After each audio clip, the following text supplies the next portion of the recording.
It's the Aspiring Actors Guide to New York. Yeah. What is up, party people? Today we are talking about how to get your voice back as fast as possible. I know I said I was going to do an episode about how to set up for a good submission. However, I'm going to hold off on that until I get back to New York because I want to show off all of my gear so I can show you guys a good 3-point lighting system and really do it justice. So, holding off on that for now. We'll come back to it. Still out here at Mountain Playhouse. I'm so happy because my wife is here. This video might feel a little rushed because I want to be hanging out with my wife and my dogs. And they're here. And the dogs are not on camera. There's no wine today. It's totally off base. But sometimes you're going to lose your voice. It's just a fact of life. And you got to get back on the horse as soon as you can. So here are some tips and tricks that I have figured out over the years to get my voice back as quickly as possible. First, if this is a common occurrence, you should probably try to figure out why you're losing your voice as often as you are. The 3 most common reasons why you're losing your voice are 1, allergies. You got a bad postnasal drip that's aggravating your vocal cords every time you talk. That's my biggest issue because I'm allergic to everything in nature, apparently. I highly recommend getting on an allergy medicine that works for you, that doesn't dry you out. I just got on Singulair recently, and that has been helping me out a lot. I still may experiment with a couple different allergy medicines, but prescription allergy medicine tends to work a lot better than just using Benadryl, because then you get really sleepy. Not fun, especially if you're trying to stay awake on stage. Number 2, acid reflux. If you have really bad acid reflux, it's going to aggravate your vocal cords. That's another thing that I do struggle with.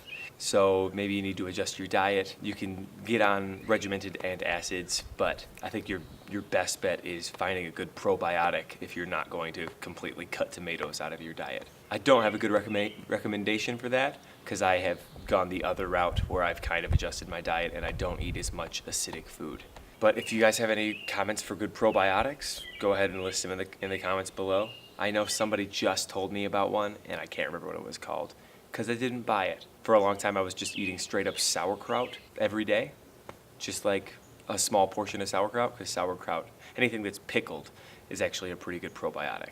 Another thing, if you do have acid reflux or you do have allergies, always consult a doctor for all of these things. Another thing that can really help your acid reflux is sleeping on an incline. Put a bunch of pillows and sleep at like a 30-degree angle if you can. It's harder for the acid to work its way up.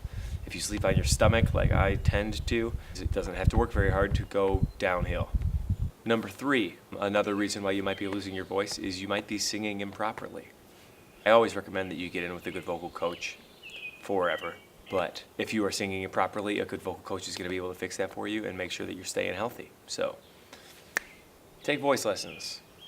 Now, in terms of getting your voice back once you have lost it, I have 3 recommendations for that, depending on the severity. If you just feel like it's starting to go before you go to bed at night, take some ibuprofen.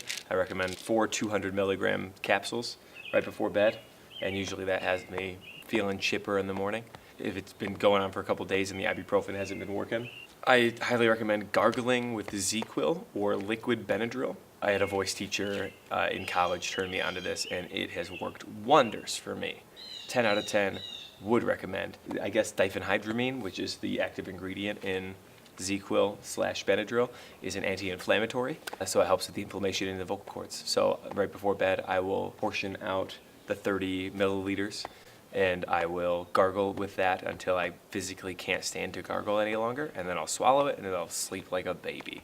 If you find that like you don't sleep well on ZzzQuil, then you can gargle it and just spit it out, or if you need to do it, if you want to do it during the day, you can gargle it and just spit it out.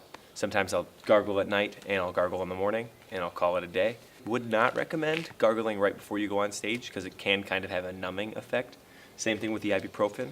Don't take ibuprofen right before you go on stage because you might oversing and not be aware of it, and you can cause a vocal hemorrhage that way. So don't do it. Finally, if you wake up one morning and you don't have a voice at all, maybe your acid reflux kicked your butt the night before, you can go to an urgent care and you can try to get some prednisone or some type of steroid to get your voice back as soon as possible.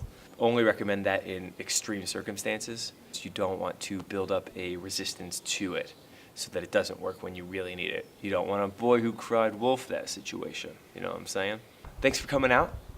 Chase your dreams. Tune in next week when we discuss, I don't know yet. I'm going to figure it out. If you like this video, give me that like and subscribe, please. I'll be releasing a new video like this every Theater Thursday at 3. Write in the comments below if you have any questions or concerns, or if you have an idea for a topic that you want me to dedicate a whole video to. I just might do it. Just might. So yeah, chase your dreams. Thanks for coming out, and cheers.